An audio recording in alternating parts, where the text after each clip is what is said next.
ক্রিক zone বাংলার আজকের ভিডিওতে আইপিএল এবং টি20 বিশ্বকাপ 2024 নিয়ে কথা বলবো। প্রথম আপডেট, আইপিএলে ইম্প্যাক্ট প্লেয়ারের নিয়ম নিয়ে ক্রমশ সুর চড়াচ্ছেন ক্রিকেটাররা। রোহিত শর্মা প্রথম এই বিষয়ে নিজের অপছন্দের কথা জানিয়েছিলেন, তারপর সরব হয়েছিলেন জাতীয় দলে তার সতীর্থ মোহাম্মদ সিরাজ। এবার সেই তালিকায় অন্তর্ভুক্ত হলেন অক্ষর প্যাটেলও।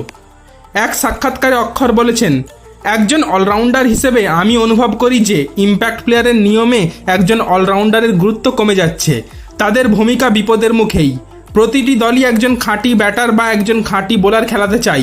ইম্প্যাক্ট প্লেয়ারের সুবিধে থাকায় অলরাউন্ডারদের আর সেভাবে ব্যবহার করা হচ্ছে না। দ্বিতীয় আপডেট, 1 জুন থেকে 29 জুন মার্কিন যুক্তরাষ্ট্র এবং ওয়েস্ট ইন্ডিজে অনুষ্ঠিত হবে 2024 সালের টি20 বিশ্বকাপ। হাতে সময় আর বেশি নেই, সেই কারণেই আসন্ন টি20 বিশ্বকাপে ভারতীয় স্কোয়াড কেমন হবে এ প্রশ্ন ঘিরেই বিতর্ক আরও উত্তপ্ত হয়ে উঠছে। এর কারণ আর কয়েকদিনের মধ্যেই বিসিসিআইয়ের নির্বাচকরা আসন্ন টি20 বিশ্বকাপে ভারতীয় দল নির্বাচন করবেন। কয়েকদিনের মধ্যেই 15 সদস্যের স্কোয়াডের নাম ঘোষণা করা হবে। সেই কারণেই বিশেষজ্ঞরা ও ভক্তরা নিজেদের যুক্তি রাখতে শুরু করছেন এবং এই বিতর্ক নিয়ে যুক্তিতর্ক শুরু হয়েছে।